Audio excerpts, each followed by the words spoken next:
Pretty good. Pretty good. Pretty good.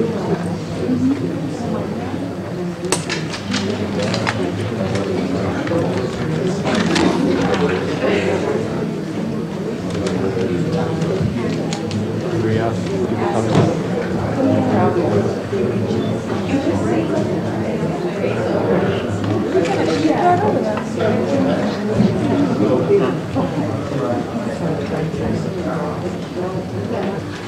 So I'd like to introduce our poet. His name is Ed Lahey. Very well-known poet. He's written poetry for 40 years. He's also a minor in Butte, in the Butte area, taught at the University of Montana. He is the author of a book of poetry called Blind Horses. He's also the author of an upcoming novel, soon to be published, called The Thin Air Gang, which is going to be published by the Park City Press and Mr. Russell. So we're very, very thankful to have you here to kind of round out the evening and offer a lot of richness, I hope, for sure. And looking forward to hearing it next week. Well, thank you very much.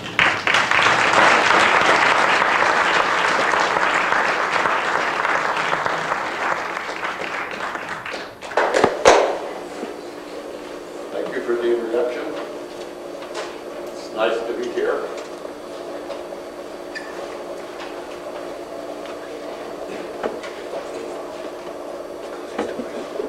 I don't ordinarily have an opportunity to read poetry in a theater. And I mean, believe me, it's a brew. So I think I'll take this opportunity to kind of thank some people who have made my life easier and sometimes possible. And I see them in the audience, and so I'm glad to draw attention to them and to thank them. I'd like to thank Roger Dunsmore and his wife Jenny, who have been stalwart friends for many years. Dexter Roberts, who has taught me more about Buddhism than any other person. Bob and Cheryl Melody, who are fellow writers and belong to a group that I belong to, and who have supported me when the timber was kind of shaky. I would like also to thank Russell Chapman, who has recently promised to publish a novel which I have written called The Thin Air Gang. It will be out next September. And I would like to especially thank Mark Gibbons and his wife, Pamela. Mark is going to have a book published, and it will be out this coming September. Connemara. I think you will really enjoy this film. I had the opportunity to preview it and think about it. And my first impression was, oh, God, this is a radical film. Then I thought, well, why would they invite me to talk to it? It weren't.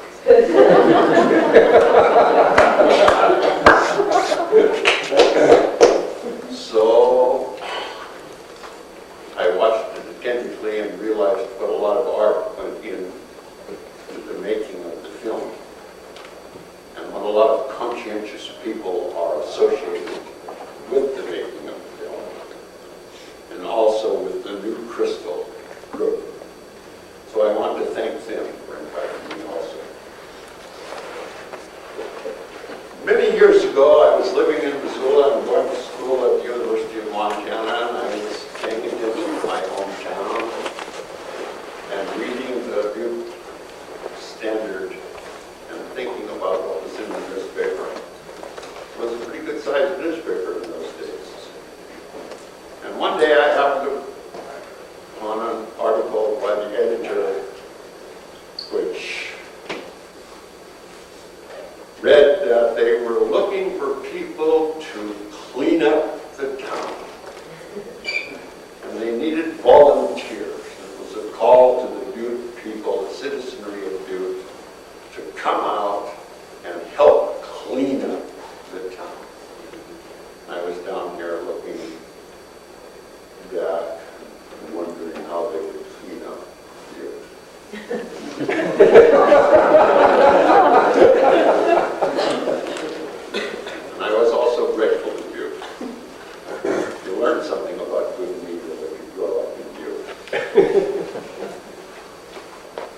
So I wrote to the editor, and I'd like to start my reading by reading that poem. A letter to the editor. Instead of "I like it," someone said the Chamber of Commerce slogan should have read, "Butte is my town, let's face it." Which I couldn't. Surface wit will not dampen a ghostly rattle. The cough of miner's con is heard hacking silicotic glitter. How could I, whose grandfather kissed with flaky lips evidence of ruined lungs, live with all that wit? Should I ignore the brittle whore whose rotten flower thighs smothered old Sean, while flat-hat commerce men chat about litter bugs? Filth in the street, debris, garbage cans, volunteers, radon daughters, the paper said. I remember Sean sat out our wrestling bar, drunk and puking sharp death. They're all Scheimer's head, every mother one, and they hung Lucky Malone to the Rocker Bridge. Papers came out as usual. Father Fritz said the last rites, and I bled salty love from the corner of wake eyes down generous legs of Sean's little girl. So suck up your own litter, file it in your copper shafts, blow it down the Kelly, belch in a Mexican miner's face before he tastes your brand of chili.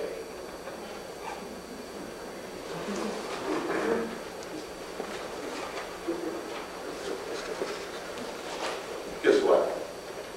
The editor published my letter.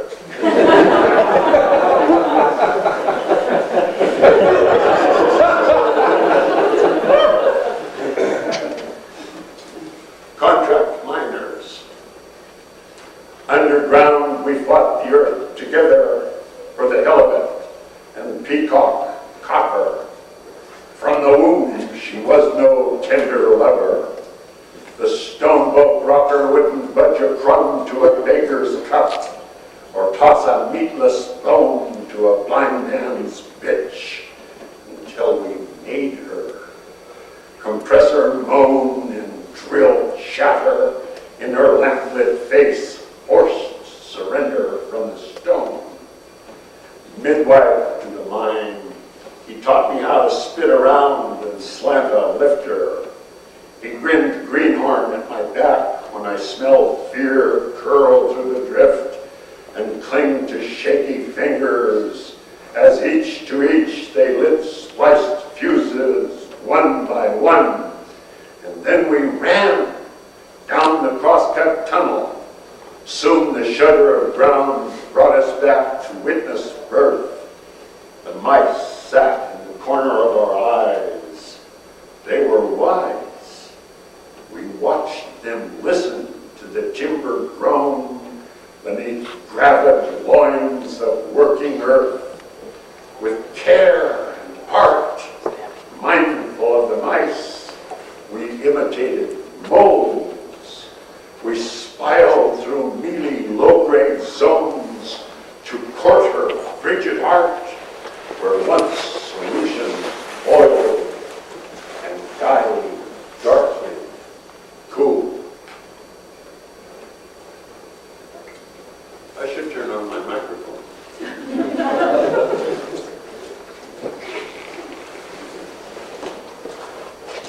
Well, maybe that. Does my voice suddenly amplify a little? No?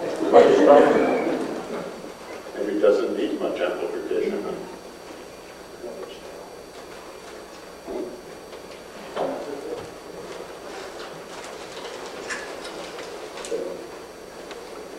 Was that on?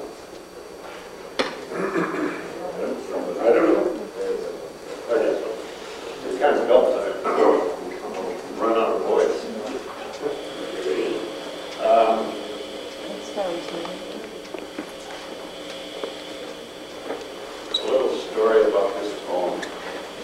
I worked with this guy.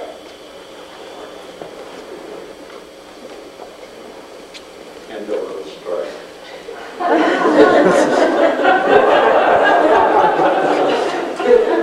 A different price. Topside of bull deer caught Haggerty's hand. Slick iron on a wet day. I heard him speak to it. Whoa, he said. They've cut his hand off anyway. To release the claim and settle the debt, officials gave Haggerty a hoister's chair in the never sweat.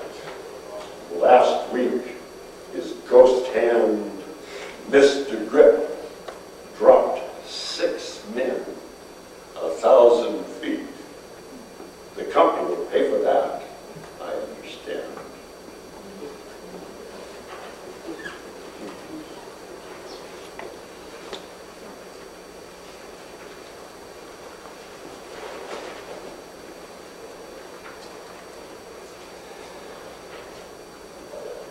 In my 3-act dream,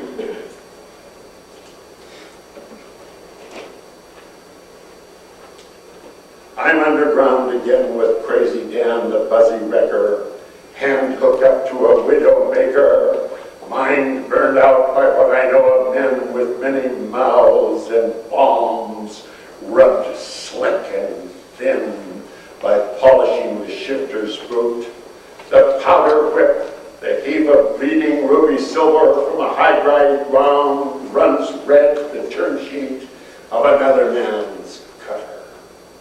On a rocking cage and payday's just a shack at the edge of the great pit slip where my green-eyed girl with the apple breasts shakes out stars like laundered linen as she walks in her lovely way. Swag lines my pocket, my belt buckles at the end of the springing bone, loves the game and laughter, lush as the good corn bourbon smoking in my liver. Topside and out of cribbing timber, a well-cast drill chuckles like a hammer. She rubs the ache, and after, I take the day easy in the lap of the girl with the white round hips. Her brown hair braids my waist, lifts me from the wings of pitch black stokes, up races of the night, and free of the working earth. The candle of the smelter stack laves copper rings around the moon.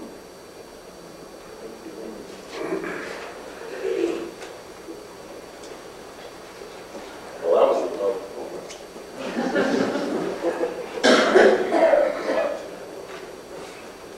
You men have a torrid love affairs. I think it's because they have to face death so much. And so they have to find out what it means to really love someone. And I wrote that poem about the mother of my children. This is about a different kind of old game. And it's really about Butte. And it's about what Butte has to be in order to survive.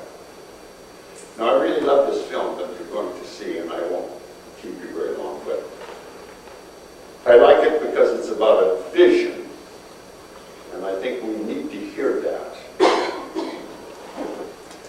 But I have a strange feeling about Butte that I want you to understand. And I was thinking about that and wondering what I might say, and I remembered how much I liked Thomas Wolfe, the novelist, who wrote Look Homeward, Angel, and You Can't Go Home Again. A writer who worked back in the 1920s and 30s. And he lived in Brooklyn. He wrote all the time. I was telling Ryan. His apartment was so filled with papers that when Maxwell Perkins came to visit him, he wondered how he could get in through the room and to the chair because he had to walk over the paper to get in. And somebody asked, maybe it was Maxwell Perkins, that was a era of great editors, literary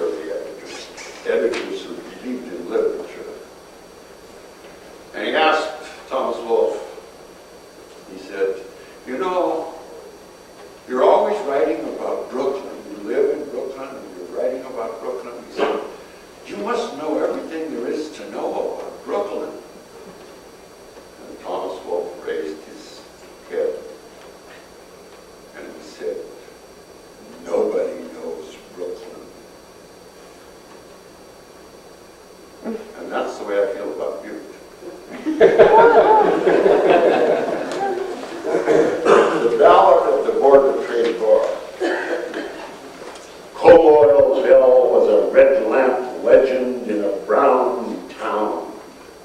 She worked her trade behind a smelter stack in the echo of the night shift whistle. Her polished symbol, the hurricane lamp, red as a black widow's belly, swung in bronze relief, an evening star above the dark oak door of the Board of Trade Bar. Bill's fame is now renowned. In a town of misery, one needs a sentimental history. I've never heard it said that anyone thinks it's strange. They often neglect to tell of the madam's final bed, a $2,000 engraved coffin, lined with silver beneath a smoking torch, 10 pounds of bone. Her house is in the ground. Some men know when the whistles blow, her earless sockets listen as her hip bones move to the pocket sound of a lover's jingle.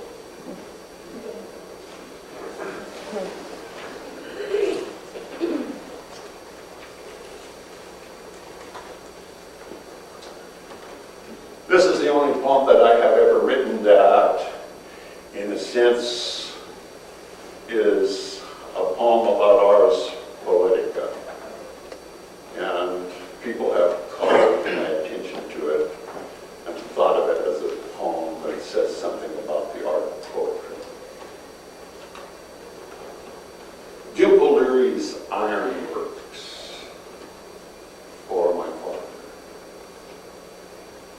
You hear a lot of lies about O'Leary, but he could seal a crack in steel no matter what the size.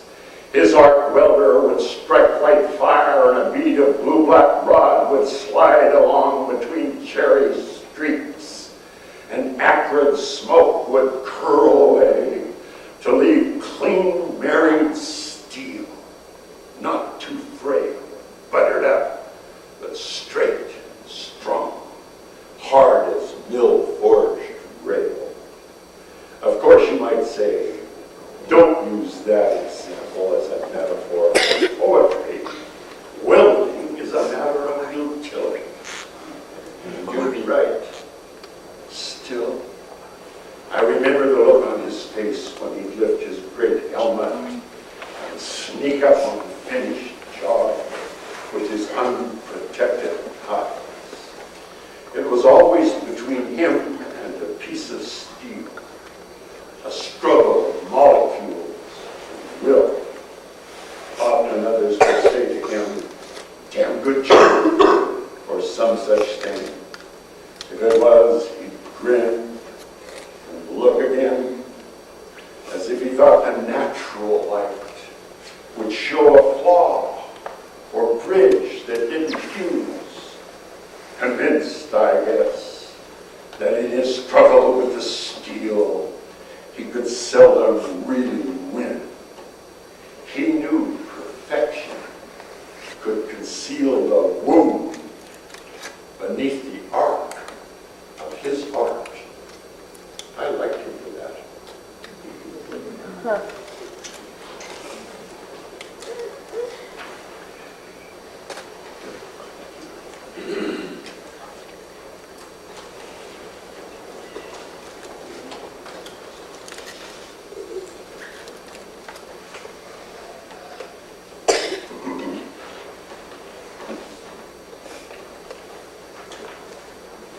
I used to teach at Montana Tech.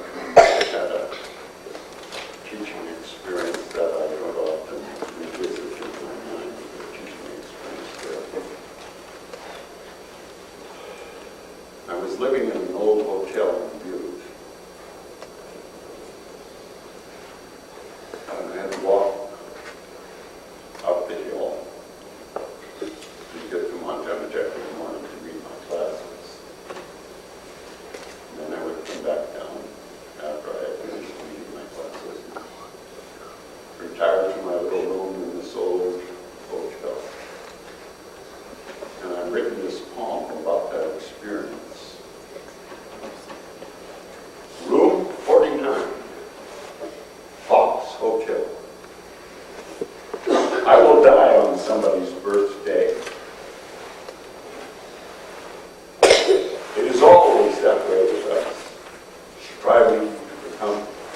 unquote.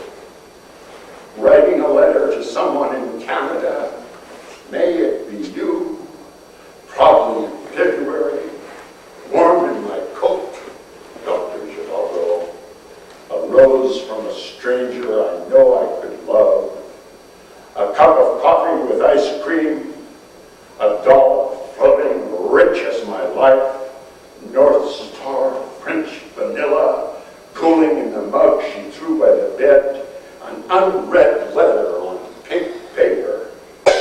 Dear Ed, you qualify for the job. Our janitor is dead. We know you can fill his shoes.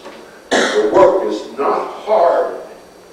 We were impressed with your experience on the university's labor and maintenance gang.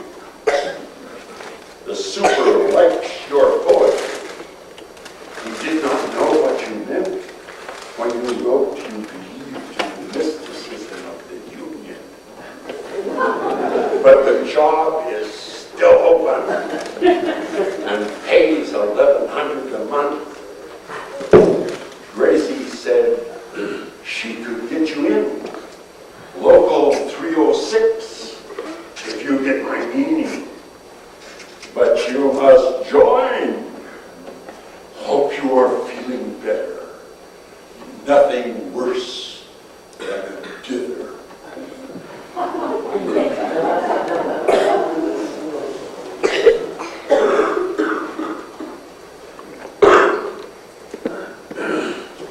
Well, here's a serious poem. The Old Poet. A nerve clicked like a switch in my elbow. I dropped the pick, waited in the manway, delicate, next to rock and timber, puzzled by the lack of rhythm and the flickering electric gumbo on my boots, a dull dynamite headache. The round would go with a moan, a lasting rumble, a slow, low-grade 40% powder working in red, cakey rock we hoped would break easy. The hanging wall looked shaky.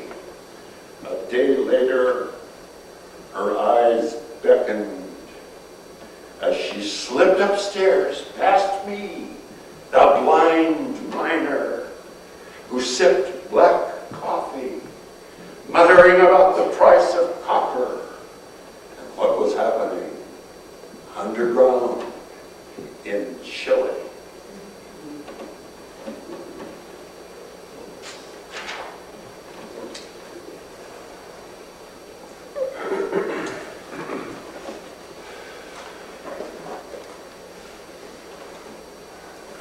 After the copper mines failed,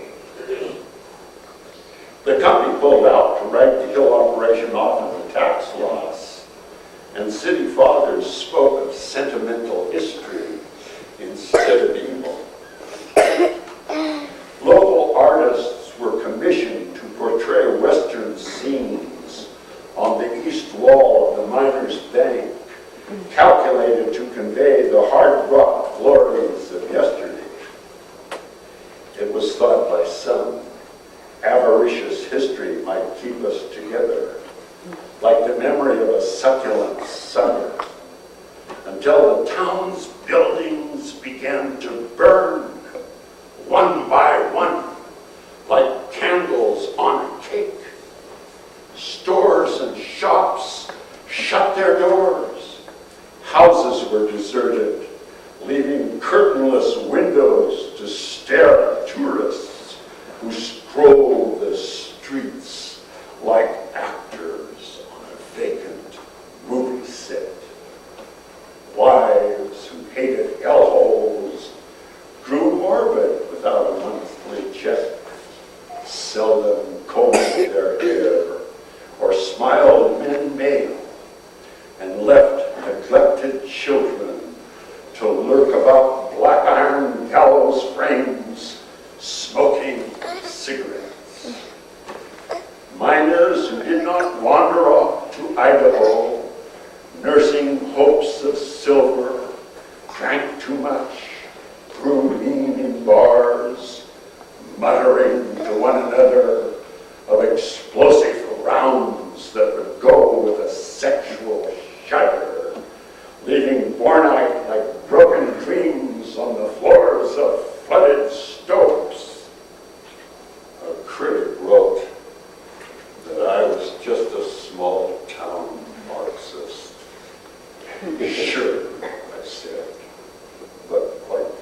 Well,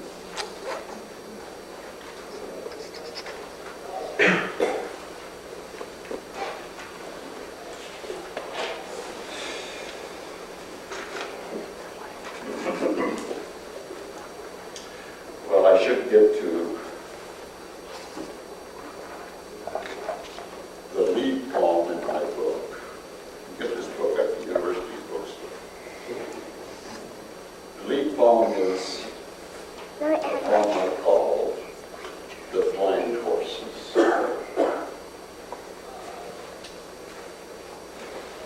The old man in a hospital bed with his horny yellow foot stuck through the stainless rails claimed that July night, one he picked to die on, he smelled sulfur on his gun.